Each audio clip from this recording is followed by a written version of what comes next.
Buenas tardes. Good afternoon. Muchas gracias. Thank you very much. Hoy estoy acá Today, I'm here para decirles que Occidente to tell you está en that the peligro. Western world is in danger. Está en peligro porque And it aquellos que is supuestamente deben endangered defender because los valores those de who are Occidente supposed to have to se defend the encuentran values of the cooptados por West una visión del are mundo co-opted by a inexorablemente conduce al vision of the world y en that inexorably consecuencia leads to a la socialism pobreza. and thereby to poverty. Lamentablemente, Unfortunately, en las últimas in décadas, recent decades, motivados por algunos deseos motivated interesantes de by querer some ayudar al well-meaning prójimo y otros por el deseo de individuals pertenecer a una willing casta to help privilegiada, others, and others los motivated by the principales wish to líderes del belong mundo to a occidental privileged han caste, abandonado the el main modelo de leaders of the libertad Western world have por distintas abandoned the versiones de model lo que of llamamos freedom colectivismo. for different versions of what we call Nosotros estamos acá collectivism. para decirles que We're los here experimentos to tell you that colectivistas collectivist nunca son la experiments solución a los are problemas que never aquejan a the los ciudadanos del solution mundo, to sino the que por el problems contrario that son afflict the su citizens causa. of the world. Rather, Créanme, they are the root cause. nadie mejor que Do believe nosotros me, los argentinos para dar no one testimonios better placed de than estas us, dos cuestiones. Argentines, to testify to these two Cuando points. adoptamos el modelo de la When we libertad, adopted the ya por el model año of 1860, freedom back in 1860, in 35 years we became a leading world power. And when we embraced collectivism over the course of the last 100 years, we saw how our citizens started to become systematically impoverished, and we dropped to spot number 140 globally.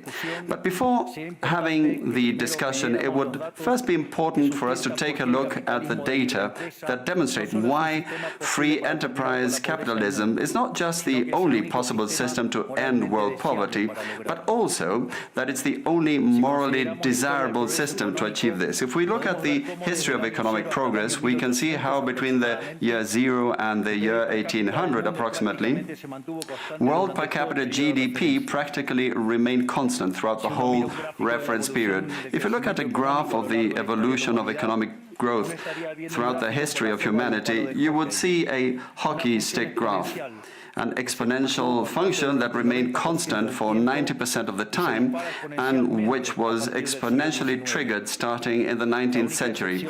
The only exception to this history of stagnation was in the late 15th century with the discovery of the American continent. But for this exception, throughout the whole period between the year 0 and the year 1800, global per capita GDP stagnated. Now, it's not just that capitalism brought about an explosion in wealth from the moment it was adopted as an economic system. But also, if you look at the data, what you will see is that growth continues to accelerate throughout the whole period. And throughout the whole period between the year 0 and the year 1800, the per capita GDP growth rate remained stable at around 0.02% annually, so almost no growth. Starting in the 19th century, with the Industrial Revolution, the compound annual growth rate was 0.66%. And at that rate, in order to double per capita GDP, you would need some 107 years. Now, if you look at the period between the year 1900 and the year 1950, the growth rate accelerated to 1.66% a year. So you no longer need 107 years to double per capita GDP, but 66. And if you take the period between 1950 and the year 2000, you will see that the growth rate was 2.1%. Again, the CAGR, which would mean that in only 33 years we could double the world's per capita GDP. This trend, far from stopping, remains well alive today. If we take the period between the year 2000 and 2023, the growth rate again accelerated to 3% a year, which means that we could double world per capita GDP in just 23 years. That said, when you look at per capita GDP since the year 1800 and until today, what you will see is that after the Industrial Revolution, global per capita GDP multiplied by over 15 times, which meant a boom in growth that lifted 90% of the global population out of poverty. We should remember that by the year 1800, about 95% of the world's population lived in extreme poverty, and that figure dropped to 5% by the year 2020, prior to the pandemic. The conclusion is obvious. Far from being the cause of our problems, free trade capitalism as an economic system is the only instrument we have to end hunger, poverty, and extreme poverty across our planet. The empirical evidence is unquestionable. Therefore, since there is no doubt that free enterprise capitalism is superior in productive terms, the left-wing doxa has attacked capitalism, alleging matters of morality, saying, that's what the detractors claim, that it's unjust. They say that capitalism is evil because it's individualistic, and that collectivism is good because it's altruistic, of course, with the money of others. So they therefore advocate for social justice. But this concept, which in the developed world became fashionable in recent times, in my country has been a constant in political discourse for over 80 years.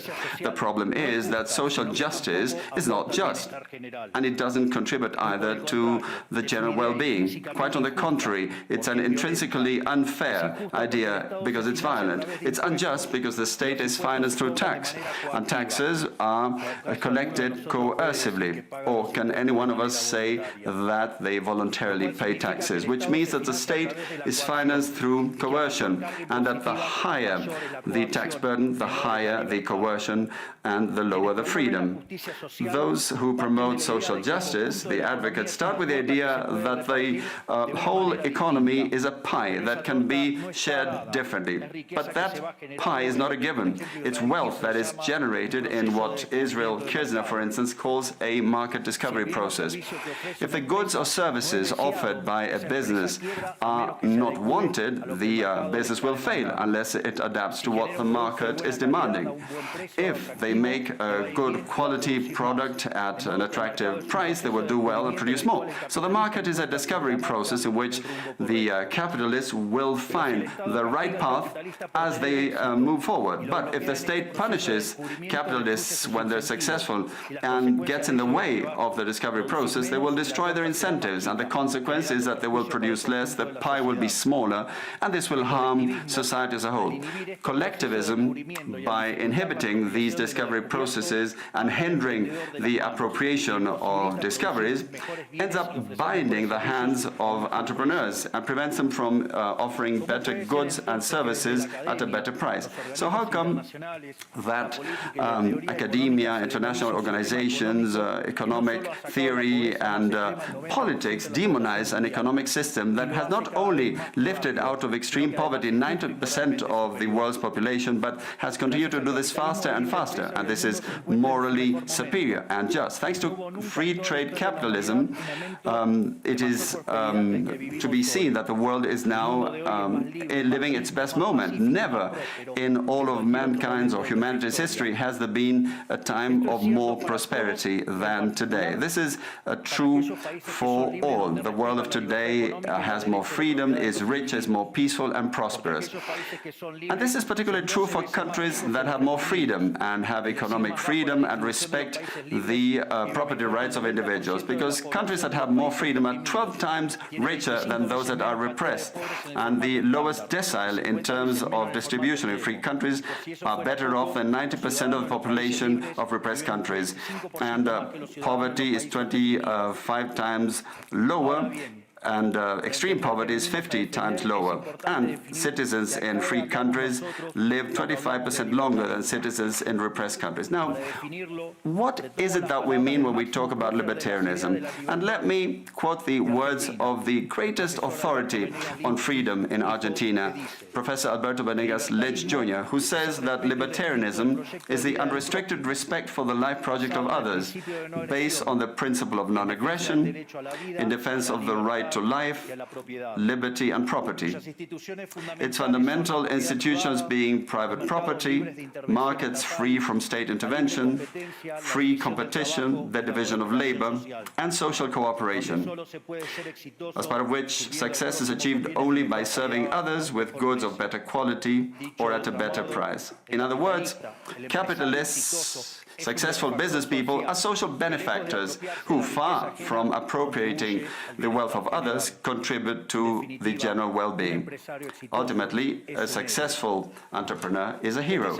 And this is the model that we are advocating for the Argentina of the future, a model based on the fundamental principles of libertarianism, the defense of life, of freedom, and of property. Now, if free enterprise capitalism and economic freedom have proven to be extraordinary instruments to end poverty in the world, and we are now at the best time in the history of humanity, it is worth asking why I say that the West is endangered. And I say this precisely because in those of our countries that should defend the values of the free market, private property, and the other institutions of libertarianism, sectors of the political and economic establishment, some due to mistakes in their theoretical framework and others due to a greed for power are undermining the foundations of libertarianism, opening up the doors to socialism and potentially condemning us to poverty, misery and stagnation. It should never be forgotten that socialism is always and everywhere an impoverishing phenomenon that has failed in all countries where it's been tried out. It's been a failure economically, socially, culturally, and it also murdered over 100 million human beings. The essential problem in the West today is not just that we need to come to grips with those who, even after the fall of the Berlin Wall and the overwhelming empirical evidence, continue to advocate for impoverishing socialism. But there's also our own leaders, thinkers, and academics who, relying on a misguided theoretical framework, undermine the fundamentals of the system that has given us the greatest expansion of wealth and prosperity in our history.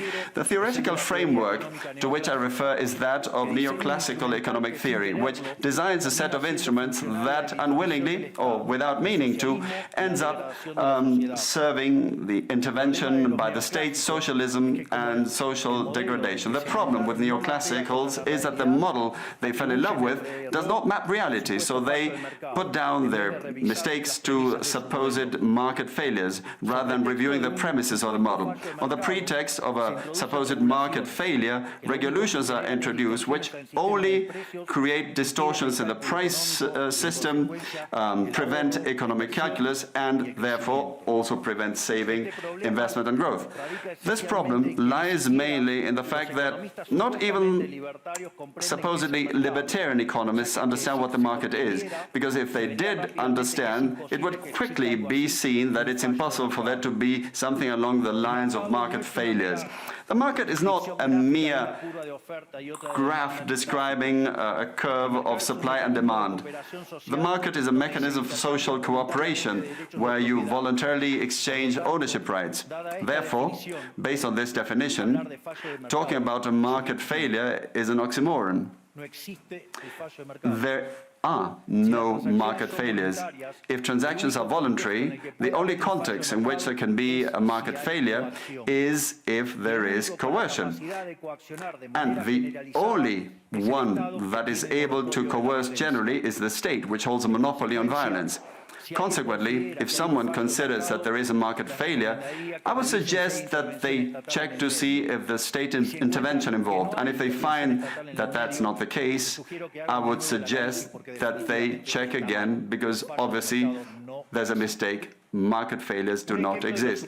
An example of these so-called market failures described by the neoclassicals are the concentrated structures of the economy. However, without increasing returns to scale functions, whose counterpart are the concentrated structures of the economy, we couldn't possibly explain economic growth since the year 1800 until today.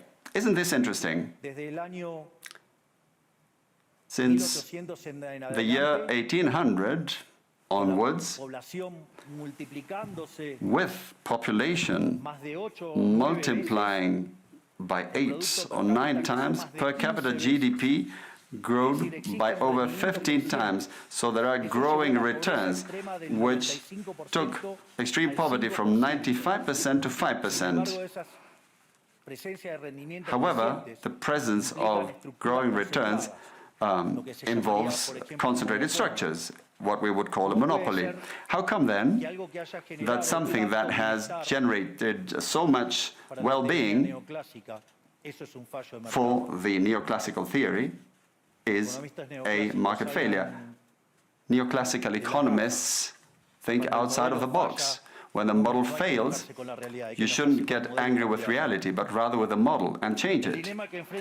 The dilemma faced by the neoclassical model is that they say they wish to perfect the functioning of the market by attacking what they consider to be failures. But in so doing, they don't just open up the doors to socialism, but also go against economic growth. An example, regulating monopolies, destroying their profits and destroying growing returns automatically would destroy economic growth. In other words, whenever you want to correct a supposed market failure inexorably, as a result of not knowing what the market is, or as a result of having fallen in love with a failed model, you are opening up the doors to socialism and condemning people to poverty. However, faced with the theoretical demonstration that state intervention is harmful and the empirical evidence that it has failed couldn't have been otherwise, the solution to be proposed by collectivists is not greater freedom, but rather greater regulation, which creates a downward spiral of regulations until we're all poorer and the life of all of us depends on a bureaucrat sitting in a luxury office. Given the dismal failure of collectivist models and the undeniable advances in the free world, socialists were forced to change their agenda. They left behind the class struggle based on the economic system and replaced this with other supposed social conflicts which are just as harmful to life as a community and to economic growth. The first of these new battles was the ridiculous and unnatural fight between man and woman. Libertarianism already provides for equality of these sexes. The cornerstone of our creed says that all humans are created equal, that we all have the same unalienable rights granted by the Creator, including life, freedom, and ownership. All that this radical feminism agenda has led to is greater state intervention to hinder the economic process, giving a job to bureaucrats who have not contributed anything to society. Examples, ministries of women or international organizations devoted to promoting this agenda.